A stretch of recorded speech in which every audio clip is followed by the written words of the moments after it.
कधी कधी देशाचे रिलेशन्स हे फक्त कागदावरचे ॲग्रीमेंट्स नसतात, ते हिस्ट्री, ट्रस्ट आणि फ्युचर ड्रीम्स याची एक स्ट्रॉंग विन असते. इंडिया आणि अमेरिका हे दोन वेगवेगळे कॉन्टिनेंट्स, दोन वेगवेगळे कल्चर्स, पण आज ते चालत आहेत एका सेम डायरेक्शनमध्ये. एका बाजूला आहे इंडिया, जिथे डेमोक्रेसी फक्त सिस्टीम नाही, ती लाईफस्टाईल आहे. जिथे यूथ फक्त ड्रीम्स पाहत नाहीत तर त्यांना रियालिटीमध्ये बदलतात. आणि दुसऱ्या बाजूला आहे अमेरिका, जिथे टेक्नॉलॉजी, पॉवर आणि इनोव्हेशन जगाला डायरेक्शन देतात. आज हे दोन्ही देश फक्त फ्रेंड्स नाहीत, ते बनले आहेत strategic partners, even necessity for each other. डिफेन्समध्ये हात मिळवून, सायन्समध्ये साथ देऊन आणि टेक्नॉलॉजीच्या वर्ल्डमध्ये फ्युचर लिहून ते एकच गोष्ट प्रूव्ह करत आहेत.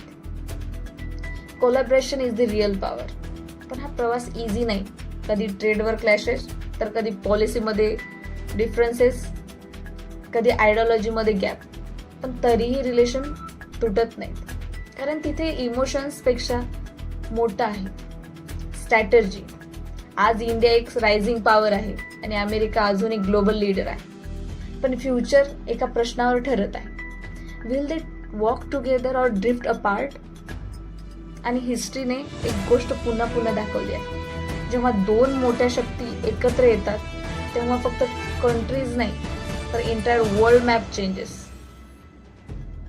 रिलेशन्स फक्त मैत्रीचे नसतात, ते फ्युचर घडवण्याची ताकद असतात.